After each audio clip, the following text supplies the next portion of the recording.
iPhone, Objective-C for Java developers. And the other two things that I've got to give away, and hopefully this is something useful to you, is for the other two best questions. These are all for questions at my discretion. I'll give away an hour of my time on virtual to help you with anything with iPad or iPhone development. So hopefully that's of value to you. If you've got something, I will pair up with you over remote desktop and we will solve problems together. So I got 3 things to give away, my discretion of questions. But what we have for materials to talk about today is a quick intro to the topics, and then we're going to go straight into code. I'm going to ask you questions, and if you are not up for volunteering, you might want to leave now, because I'm just going to come down and get you for actually coding on this to prove that you can do it. That's me, but you don't really care. You're here for the iPhone part. So let's talk about why in the world, as a Java developer, they even let me give this talk at this conference. Voice, microphone.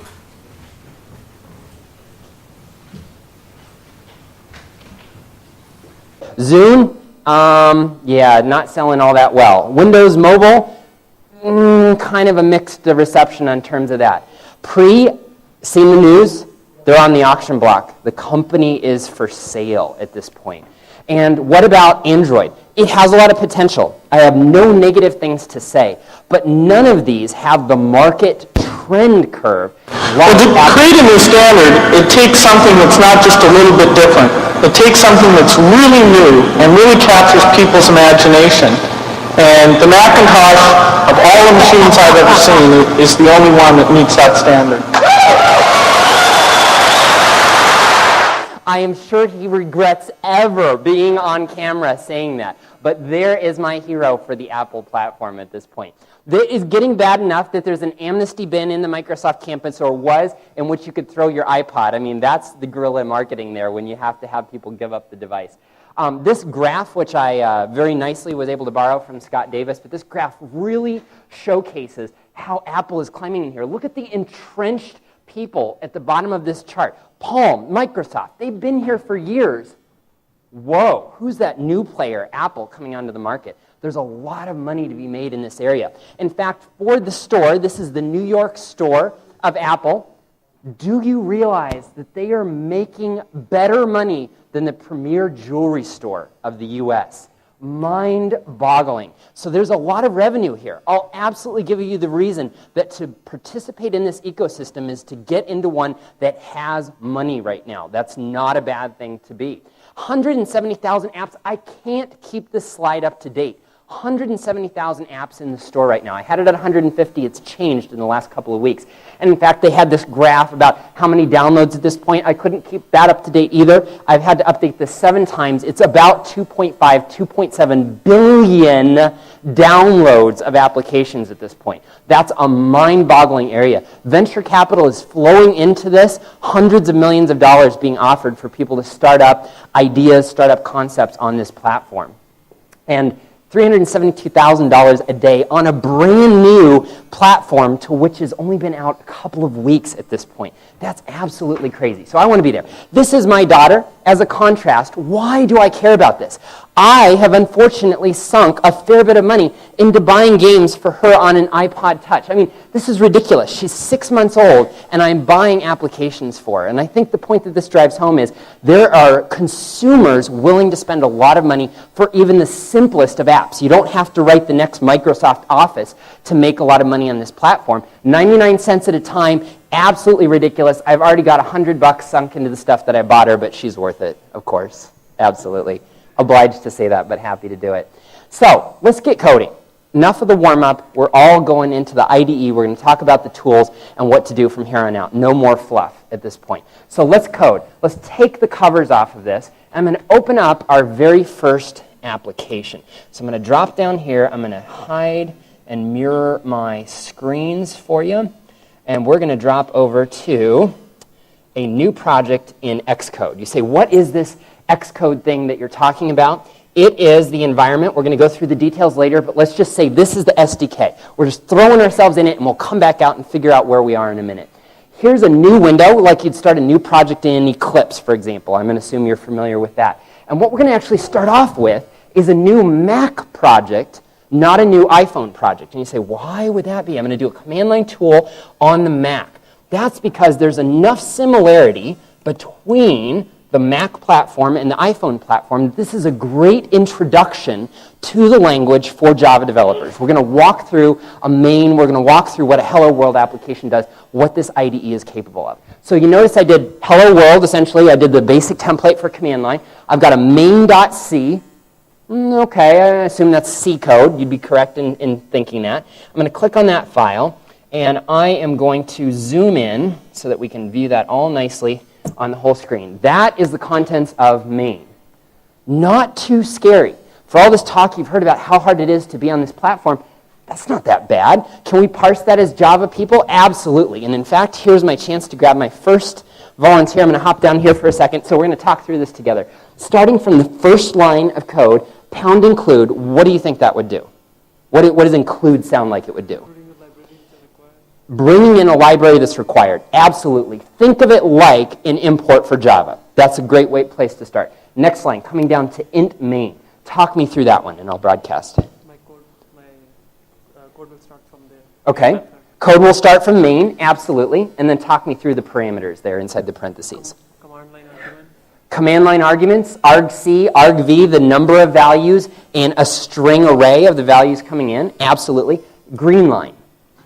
Whatever we want to do, we do there. Yep, and in fact, what is that actual one? I know it's a placeholder. It's a comment. Absolutely, you're familiar with that. No one left the room so far. It's not bad at all. So far, we've survived the first couple of lines. Let's keep finishing this off. Printf. To print out the console, whatever we want to. Print the line on the console, absolutely. And then the last one? Return 0. Absolutely. Type of main method. Return 0, return back to the main, and the final curly brace, close it out. Close it all out. Not bad at all. Okay, so that's excellent. I saw a couple of hands. I'm going to step up so that I can see them. Let me take the hands first, and then we're going to run this. One hand there. There we go. Shout it out. What's your question?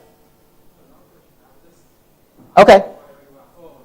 All right, good enough. That works. So here we go. We're going to run this. This is main. I'm going to zoom back out for just a second.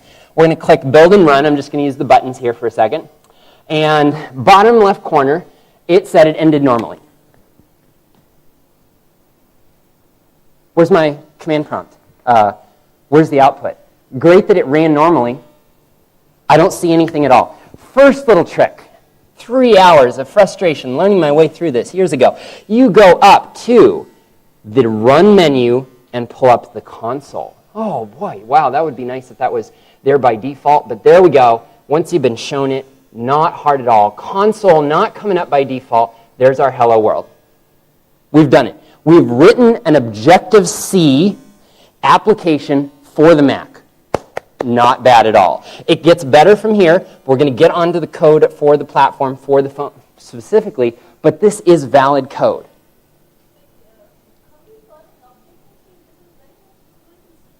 Exactly. And I'm going to give away the little secret to that. It looks a lot like C. I'm going to give away that secret in a couple of minutes. I've learned better than to tell you exactly how many minutes until I give it away. I've learned my lesson. All right, so let's go back over to the slides for just a second and talk a little bit more about this. Tools. What do you need? We dove into the SDK, but I didn't give you an idea of where you were. Now you can kind of absorb for just a second what we just saw, and I'll tell you about the tools. You unfortunately need, and I use the word unfortunately because they're not going to kick me out of Apple Developer Program for saying this, you've got to have an Intel-based Mac. It's too frustrating to try it with the other hack tools. You have to have that in order to do the coding on here. So notebook, desktop, doesn't matter. You can buy the bottom-end machine. It works just fine. But you need that. You actually have to have Snow Leopard, which is now the latest operating system too. They've stopped supporting the older versions of the operating system. They're very aggressive in pushing this front edge. And you have to have an Apple developer account. This is not a big deal. This is free. To divide the line for the folks who've only heard a few things about the platform, Apple developer account is free. Email address, name, first name, last name, done. You've got the tooling that we've used so far. So in fact, if I pop over to here, I'll show you just developer.apple.com.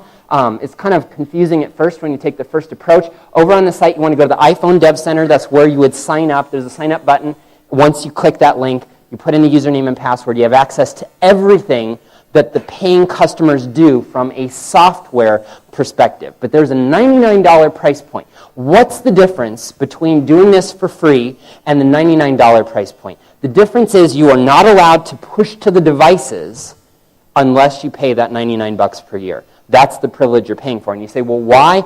I actually can kind of understand it. You are putting real apps that consume bandwidth on the real telephony network at that point. There's no limit. There's no fake environment. You're putting real apps on that they're not in charge of. And there's a little bit of policing on their part that people can't just go crazy and write a BitTorrent client that's going to use up gigs and gigs of bandwidth over the airwaves. But there you go. You got all the software tooling. The only thing you're missing is the hardware platform. A couple of hands that I can take now. You can only once you paid the $99, even your iPhone, no device until you paid the $99 and registered the serial number of your device. Hand there in the middle.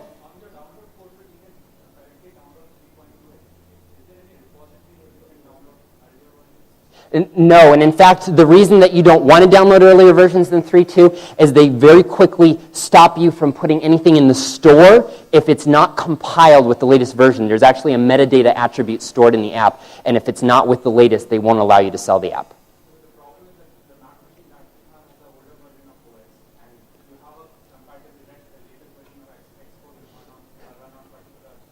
But they're pretty generous in that it's only about $15 or $19 to get to the latest version of the OS if you have the old version. So I hear you, but it's quickly going to be the de facto basis. It's so hard to go backwards.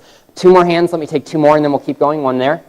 Once I bought my iPhone, why should I pay Apple something to install something? That's the mantra. If you don't really go with the idea that they're going to supervise what you put in, even your own device, then the open platforms make more sense. What they are doing is supervising what you do with the cell phone network for the apps that you put on those devices. Absolutely, absolutely. But if you want to sell in the store, if you want to play by the rules to get your app in the store, you're going to have to go down that path anyway. But yes, very valid point. And one more hand.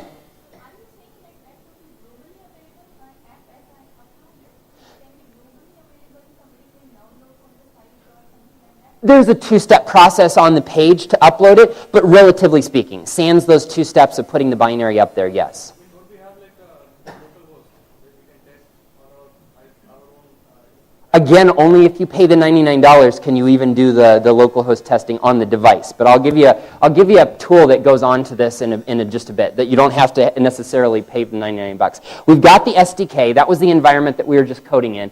Download that, put it on your box. It's 4 gigs. It's bigger than Eclipse, haha. So, which gives you Xcode and pretty decent tool, pretty decent IDE, but Dash code. You might be tempted to think this is what you want to go into. It sounds like a fast way to code. It's pure JavaScript environment. Leave this tool alone. And then you have Interface Builder. This is the craziest GUI designer I've ever seen. I feel like I'm uncomfortable. I'm kind of an OCD, layout kind of person. I just get uncomfortable every time I open this because I can't get them all laid out where I want to. But we'll figure it out. We'll use it anyway. That's the user interface designer. And then we have the iPhone simulator. So now this kind of speaks to when you said localhost. In a way, you can do this on your box. This is software, and there's a simulator that simulates both the iPhone and the iPad device. We're going to use that in just a second. So in the previous video on the interface, the interface design, my question is here on is like very good. This is a powerful than the Visual Studio interface, drag and drop. Absolutely drag and drop, and what it's doing is writing binaries that look just like handwritten code in a manner of speaking. At instantiation time, there's real objects and real classes at that point. So this is like more powerful idea. I'm not going to say because I think it's almost apple and orange. I'm going to avoid that question and not say which is a winner. But this is pretty good product. Okay, so one more question. Like if I create my UI using the drag and drop and using the code directly, so which one you prefer? I use the drag and drop wherever possible, and where I hit a boundary, then I write a little bit of handcrafted code to go beyond it. But my core usage is always the user interface builder, and I only do the exceptions in the handwritten code. That's my preference.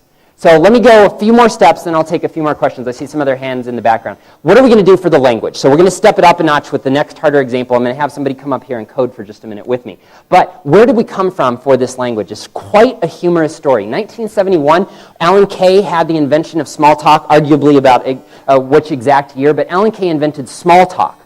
You heard that right, small talk. Very powerful modern language that we're going to code on this iPhone platform. Yes, small talk. up to 80. That's kind of the flavor that came over into Objective-C. It came through the Next Step acquisition that Apple made of that product, of that language, of that tooling. But Objective-C is the new name that we're going to use from this point on. That's the name of the language. It's a Smalltalk-like language that blends with ANSI-C. And back when someone said, didn't that look like C just a minute ago? Let me tell you, the Objective-C implementation on the Apple device platform is absolutely a superset of ANSI-C. If you have ANSI-C code that does something useful today, absolutely guaranteed to work. ANSI-C code comes over one for one onto this platform. But you've got the additional benefits of Objective-C giving you some object-oriented like behavior. It's a scary language. It really is. It really was hard for me at first as a Java developer. And here's the taglines that I use for people now. And this we'll see how this resonates with you. All the fun of C, because that was a great time. I loved those 5 years of my career. All the fun of Smalltalk. I only had to study in a book, thank goodness. And last but not least, it gets rid of all that annoying garbage collection stuff. I mean, I always hated that anyway. I just want to get down and manage the memory manually.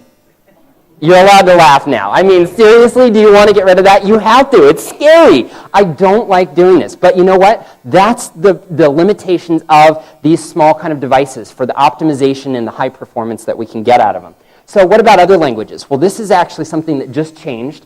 Section 331 of the newest agreement that you have to checkbox when you sign up for this SDK starts blocking toolkits like this XML VM that would allow you to convert to Objective-C. It also blocks a product that I was going to demo here. I'm not going to. FlexiCore is at risk. This converted from Java in Eclipse to Objective-C. Right now, this is not legally allowed to publish an application. We're going to see what happens with this over the next couple of weeks. But I think this company is in deep trouble at this point. And last but not least, Adobe, who I know is represented here at the convention, is going to sue Apple, potentially, over this new limitation because they also had a converter from Flash to Objective-C that would write applications. So in the minute, it's become more important to be in this lecture today because Objective-C just became the only language that you're allowed to write in for this platform. You cannot use those converters. Sad, very sad at that point. So let's come up and try another example. And so I'm going to hide this, get it ready, and have an unsuspecting volunteer do a little bit of coding with me. We're going to switch over to a Hello Back At You application, and we're going to put it on the device and a few other things. So let me see. I'm going to look for somebody that doesn't look like they want me to pick them. That's going to be the best experience there. I'm going to choose you, sir. So come on up. Let's try something out. Let's see if we can make this happen. You are a Java developer, right? You're at the Java Day of GIDS. Even better, not necessarily even a Java developer. We're going to see if we can make this happen. So I'm going to have you take a seat, and I'm going to do a few things, and I'm going to have you do a few things. So the first one that we're going to start off with is we're going to look at a little bit better example. I'm actually going to run it and show you what it's doing. Notice in the top left, I'm going to make you familiar with a few more things. The top left, we're using Simulator. It has a little drop down. So what I want you to do, sir, is this is just a big button. Click on that, and you'll find the drop down drops down. Look at our other options that we have down here. Device and Simulator. So that simulator that I was saying we could run on our local desktop, going to the device is as simple as choosing one of the other drop downs. We're going to start on the simulator with this one. So next thing that we're going to do is I'm going to have you click on the Build and Debug button, this orange-yellow one right there at the top. When you click on that button, give it a good press. There we go. It's going to do some compile down in the bottom. It's going to pop the simulator automatically. We're going to look at this code and see what it's doing. And now I've got, on my iPad simulator, a little footprint of what I wrote as an iPhone app. And all the iPhone apps translate to the iPad, which is kind of a neat thing that at least all of those are for sale. Now, they're a little bit ugly, so I want you to move the mouse cursor down to the bottom right and click on the 2x button. That's the behavior that actually happens on the device today. You can zoom it 2x, still kind of coarse-grained. But we've got an iPhone app on the iPad.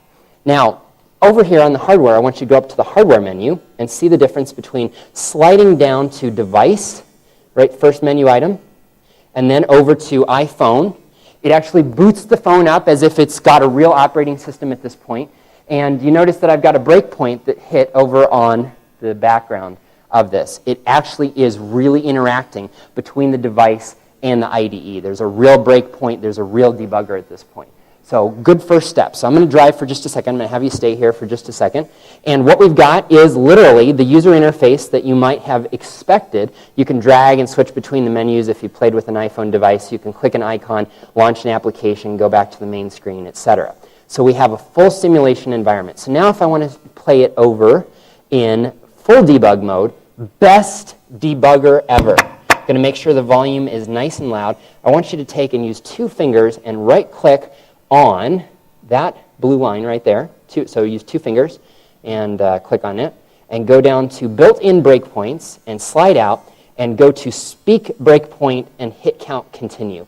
Now, I'm not making fun of anybody with physical disabilities, but this has got to be the funniest feature ever. So why don't we go ahead and launch this in the simulator. This is awesome. We're going to start this up. We're going to go to 2x mode again. We're going to fill in a name. And your name, sir, spell it out for me. Madhur. M-A-D-H-U-R. There we go, Madhur. Breakpoints. Submit pressed. Line 9 hit 1 times. Best IDE ever. I mean, how much time did they spend on that? But there we go. We've got a real breakpoint. We set a breakpoint. We're in the code, trying to get you familiar with it. It's not really that hard. It looks and feels a lot like Eclipse at this point. We've got a big debug button at the top. But now, let's go ahead and stop this. We could either view inspect variables at this point. But let's go ahead and try to do the flip side, which is actually put it on a device. So I've got a couple more things to try with you. I've got the iPad tethered over here to the device. And what I want you to do is click that drop down and choose to put this over to iPhone device 3.2. So go down to iPhone device 3.2, and I want you to click the build and debug yet again. And we're going to see it's probably going to wake this up over here. I may have to unlock it. We're going to see how easy this is to do. And yes, I do need to unlock it. And it's going to put the application onto here. And the bottom right, it should say in just a minute that it's putting it on the device. I needed to unlock it first. Let's try that. Stop the executable. Put it again. Build succeeded. Installing on the device. Let me walk this around. I don't want to untether it necessarily. But look at that. Not bad. That was not hard at all to put it over on the device. That did require the $99, but I didn't have to type in the credit card number each and every time that I put it on the device. At least I didn't have to do that. So here we've got the same app on the iPad itself. Not hard. Again, people kind of need a walkthrough of this, but it's not really that difficult. So now let's do a couple of other things. Let's look at this code, and let's wire up a new button to a new behavior so you get the full feel of the full experience. I'm going to stop that. I'm going to switch it back over to the simulator for everybody's benefit so they can see it on the screen. And we're going to go into coding on this for just a minute. Now, we're going to first look at a few of these files. On the left-hand side of the tree, what have we got? Well, we still have a few main classes and a few main lines. You recognize not all that hard to understand here. And the only thing, we're going to do a little zoom in that's new from the example that we saw in the command line value before, is we've got some other square bracket notation for just a second. So let me zoom out so I got it all on the screen right there. That's perfect. All right, what have we got? Still the main. We understood that. It's basic C. But we've got a few other funny things, and this is where I'm going to start to try to teach you a few of the language elements. So we've got this class called NSRelease auto release pool. Then we have a star. I'm going to put a few other people on the spot. What do you think that star means, sir? Right there in the front. Pointer. All right, I heard that. So it's a pointer with a variable name pool equals, but now we've got strange square brackets, and my eyes took months to adjust to what those square brackets are doing. Want to take a guess again for me, sir? What do you think those square brackets are denoting in the next part?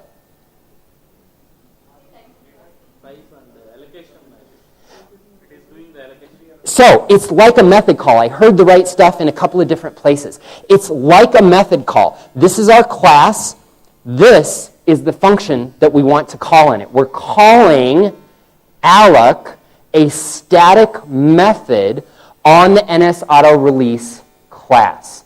That is what a method call looks like in Objective-C. It takes a while to get the eyes adjusted for that. The square bracket sealing that off and saying take the return value of that and call init on the result of that and assign the result of that back to the variable pointer that we have on this side.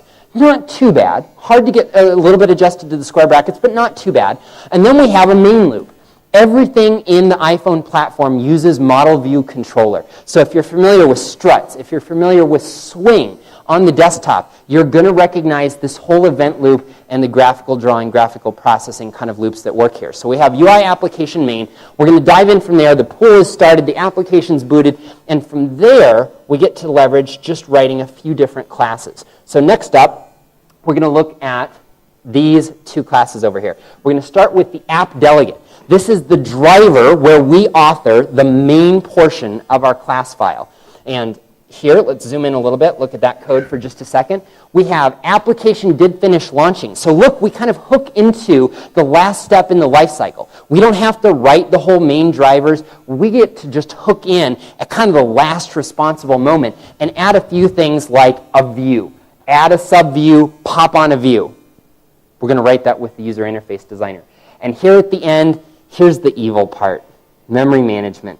We do have deallocs, we do have freeze. We are having to manage the reference counts on that memory. You notice we're having to let go of the view controller, let go of the window, and call our parent to see if there's any cleanup that happens at that point.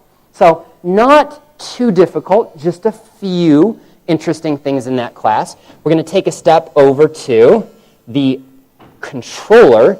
This is where it gets a little bit more interesting, and this is where I'm going to have you write some code just momentarily. We're going to zoom one more time, and we're going to add something new to this. Here is our view controller. So specifically to the panel that we're going to look at and put in the user interface designer, and there's two things that I need you to keep in mind here. First is import. We got that earlier. That was bringing in a definition of another library. In this case, it's the header file to this same class. Next, we have this strange thing that looks like an annotation to Java developers. We've got the @ symbol. But let me tell you, it's actually a special marker for Objective-C that's giving it compile time instructions. That is not an annotation that stays with the code. It's an instruction at compile time, and you're going to see what that expands out to. And then we have a synthesize, name and hello, and then we have these other few elements that we need to point out bit by bit. We're going to start with the minus. So I'm going to slide over right to this character. If you had to take a guess by position, what goes in the front of a method name like that, what would you guess, knowing Java, goes kind of at the beginning of a line? Public, private, that's correct, but what other keywords? You're on the right track. Static. I heard the word in the front that I wanted. Minus and plus. Instance methods and static methods. Strange to use a mathematical symbol for that. Minus being an instance method, plus being a static method. Strange use of those symbols, absolutely. All right, next we have a marker in parentheses. Boy, I wish they'd use that for the methods instead. IB action looks kind of like a return type, but oddly enough, it's a marker in a sense. It says this can be wired up. The words in purple are telling the interface builder, which is a separate tool, these are points that I can glue together between code and the design. IB action says this can receive kind of like a swing event. We're telling the user interface tool that can receive an event. That isn't something that persists to the final code once it's compiled. Then we have generic types with the word ID. That is, in Objective-C, the same as doing a def in these dynamically typed languages. Then we have sender as the actual parameter coming in. We have a couple of NS logs, writing stuff to the console, some string manipulation, and a hello.text equals another value.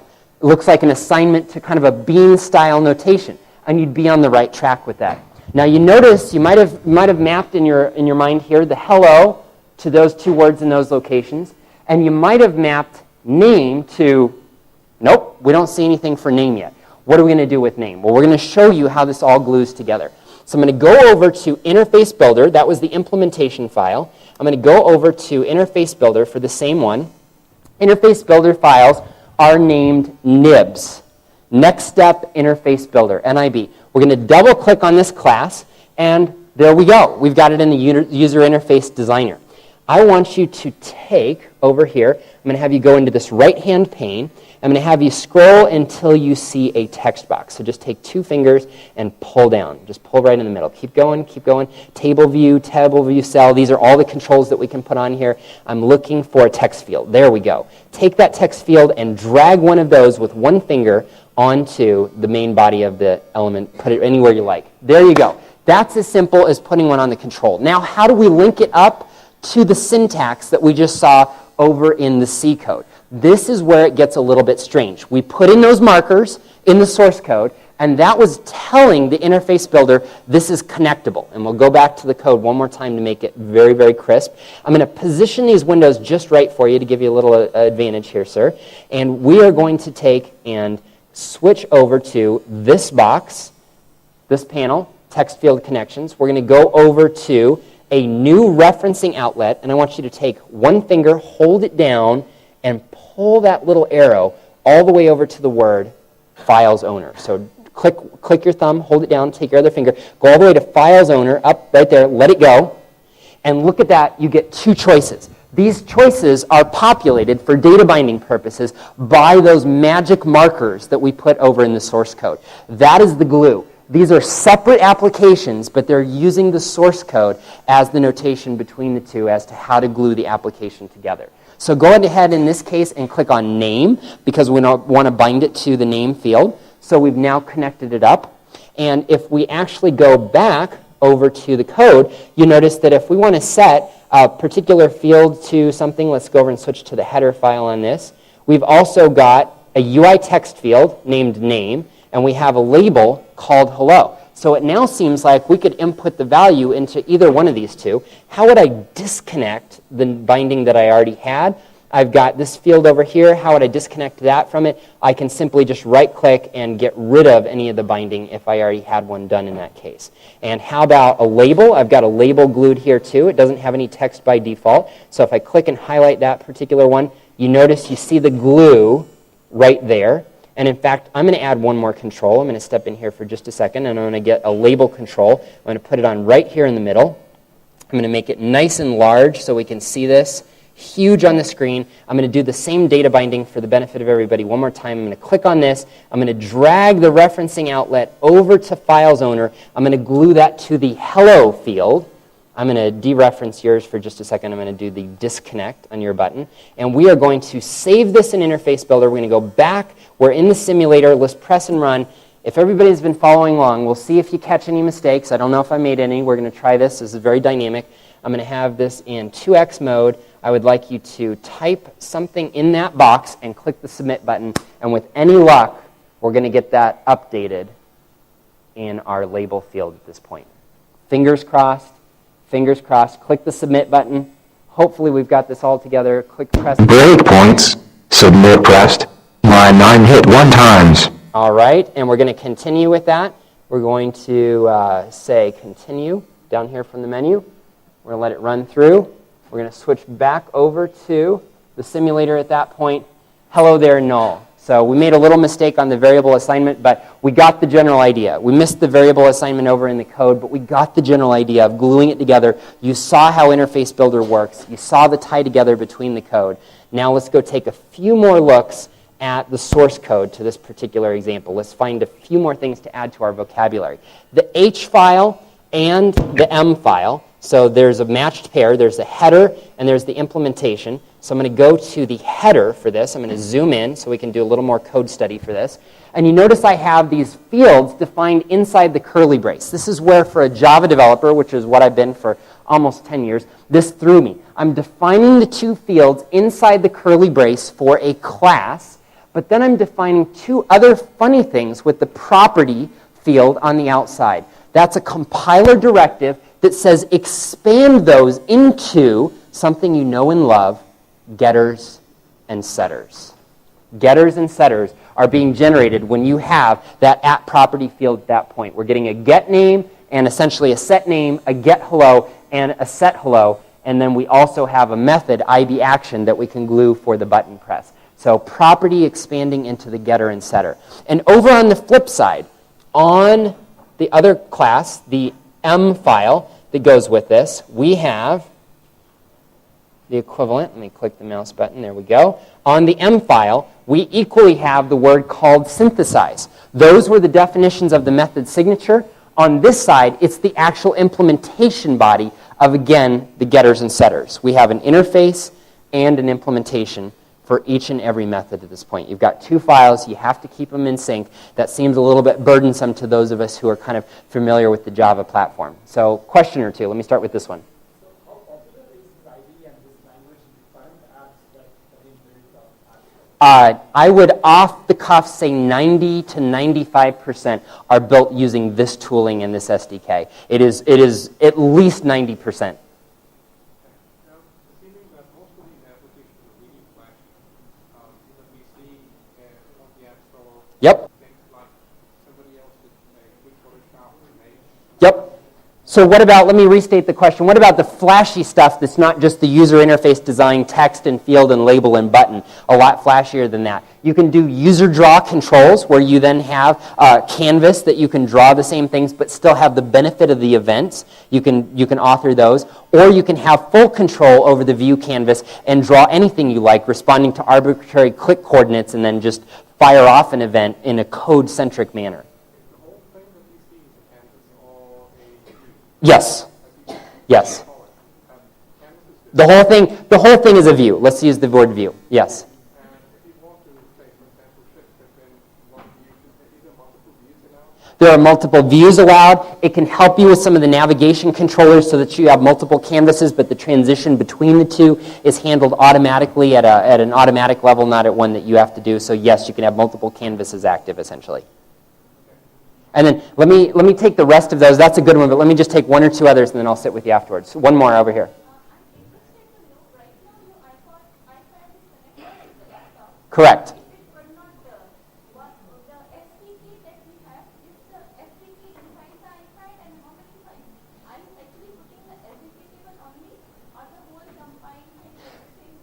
Excellent question. What are you putting onto the device itself? So that's an excellent thing.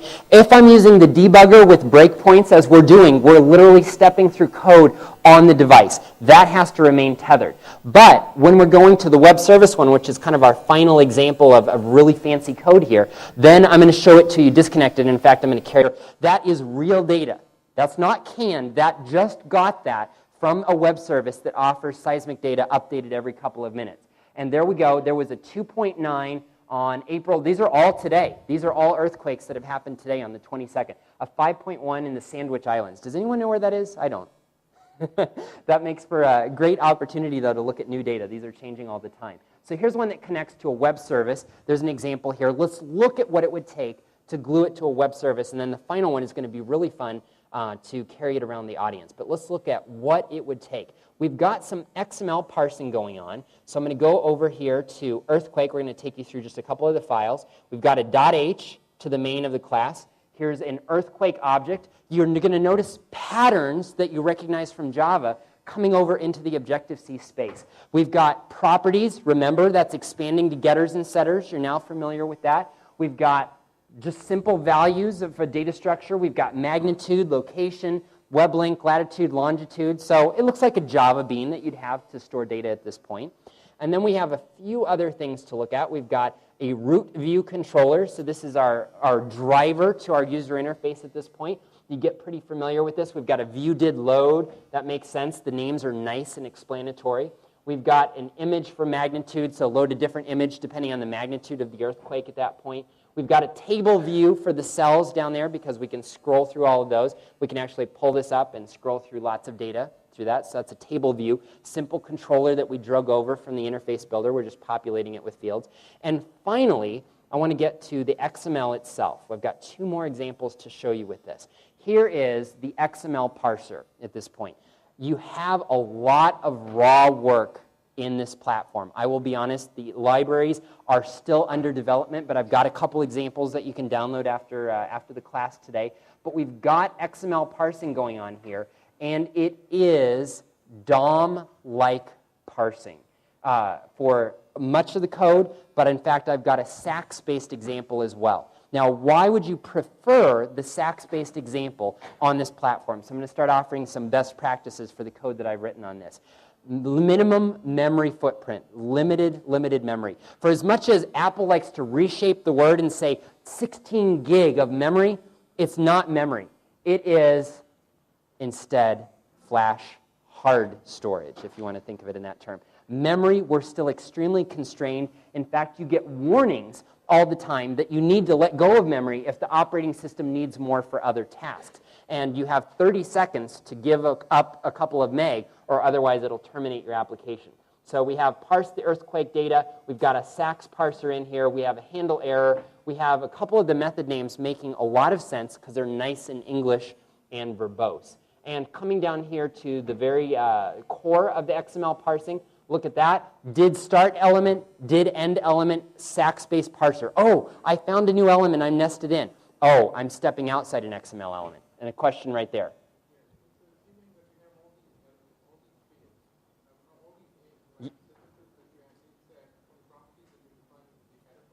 Yes.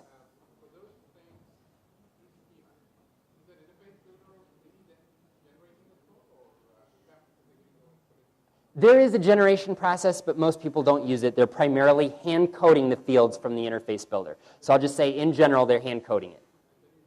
Then you link it up to it, correct. They're primarily hand coding it. I know, you're asking the right questions. You're asking the same ones that I did. So scrolling to the bottom of this, we've got a parse error did occurred, but it's generally a SAX parser. So let's go to the final example here, because this will be a little bit fun to carry this around the audience. Here's my final Grails-based application. So I've got a web-based user interface. We're going to have a little bit of fun with this. We're going to go over to this. This is the app that you can download. This is my final example.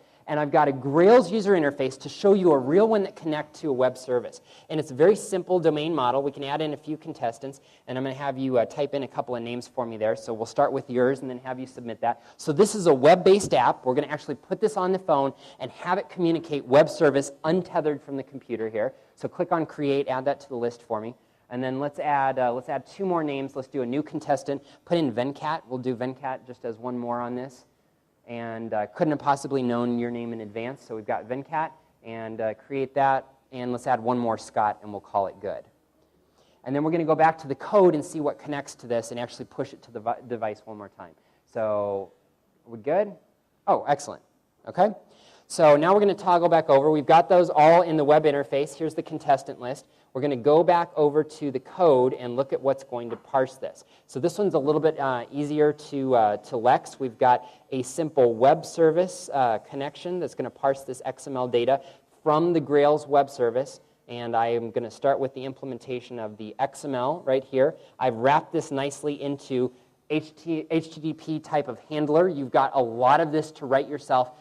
Good code practices, good abstractions. You're not really getting a lot of help from the language or the patterns in this case. So you've got to kind of have your best development on in this case. And this allows me to show you something really interesting that just came about in the last couple of months. Leak detection at compile time. It's going to give you some recommendations for where you might not have let go of reference counts. It's a recommendation, not a guarantee. One more question, and then we're going to push this out to the device. I saw one hand right there. There you go.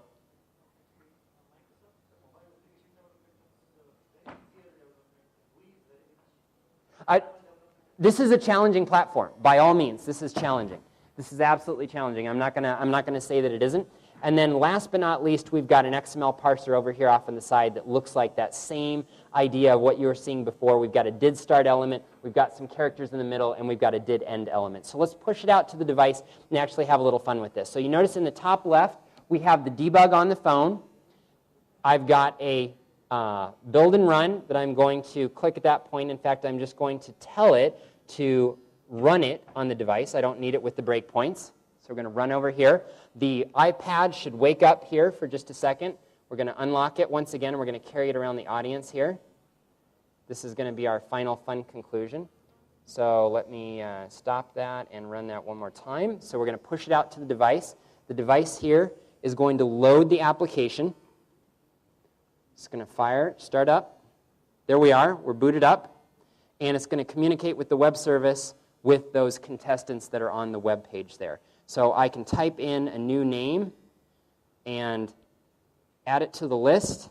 And in fact, I've already got it loaded on the iPhone. That's the easiest place to do it. So we'll do it over here on the iPhone and make sure we're still connected to the Wi-Fi. And let's make sure we are.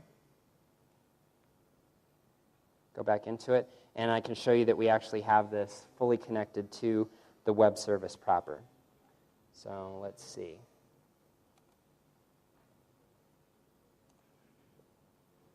Are we still good? Oh, we lost our IP address. Let me do a renew. Hopefully I'll get the same one. Relying on internet here, a little bit challenging. Let's renew and try it one more time. Let's hope we get the same IP address. And then that'll be a successful conclusion. We'll look at 2 more slides and call it good. Let's see. Airport, are we good? 192.168.5.8. Let's go over here, check it on the code side. Make sure that we're going to get the same result, and then we'll carry this around and show you guys what's actually happening here with this app. We pushed the application to the device, and we're going to talk to the web service on the app and connect to the web service. There we go. 2x. Let's put it up. This is an easy way for everybody to see it. Couldn't have possibly known those names in advance. There's the ones that we added from the web service. And in fact, we're going to show you, just to show you that it works both directions, I'm going to add one more name. I'm going to type in this field and put Scott and click on Add. So I added it to the list. You notice it's down here at the bottom. I'll scroll through the list for you. I've got Scott at the bottom. And if I go back over to the web page and do a refresh, there we go. So a bidirectional service between a Grails application, simple XML parser, simple HTTP communication, got it actually working between the device and between the Grails service. So we've got 2 final things to mention in terms of the actual material. So, sir, you can actually return to your seat. Thank you for the help. A big hand. And let me go ahead and send you with, if you would like to use any of the time for that. Absolutely. Thank you for your help there. So a couple of things for web services, and then we are done for today. Native XML parsing, pretty ugly. It's SAX-based parsing. You don't have a lot of help or libraries. But the web services themselves are the reusable points. So why do I bring this up? Why do I show you this hard thing that's very challenging at this point? It's a great way to justify it to managers or other developers on your team. If you've written web services, just saying, oh, and by the way, I just want to do an iPad or iPhone app at the end is a great additional justification. Worst case, if you fail at the iPhone project, you still have all the value of the web services that you've wrapped around your Java application. So the fallback is kind of nice. But that's my justification. That's how I'm able to get my foot in the door and be able to write these applications for folks. And the devices themselves, just a few final things to mention. Writing these applications is absolutely consistent, whether it's on the 1st-gen iPhone, 3rd-gen iPhone, the 3GS, whether you're writing on the iPad Touch or even the iPad. The same code, you don't have to change a line. Now, if you want to use the device-specific features, that's absolutely up to you to do conditional detection. But the nice thing is if you've got a simple app that's going to use web services like the one that we just wrote, no lines of code need to change between any of those devices. So you've got nice reuse between all of that. A few of the things that differ, resolution on the 2, you can make device-specific use of the bigger resolution on that iPad device at the higher res, the 1024 by 768, or you can just use that 2x doubler that we've been using up to this point. That's how the legacy applications continue to work. You can also create universal binaries that are shipping 2 copies of the app in one sealed container. That way you can have both the high-res and the low-res version in a single thing that you put into the store. So that's what I have for prepared materials, and I'm going to pass these out. I think the best questions came most certainly from, let's see, where was I getting the one right there? I'm going to say the best questions came from, I'm going to say you get the book, and I'm going to say that questions, where was I up here? I was thinking, there we go. We'll go with that. So thank you very much. I appreciate you attending and sticking with this hard topic, and I'll stick around for questions. Thank you. Thank you.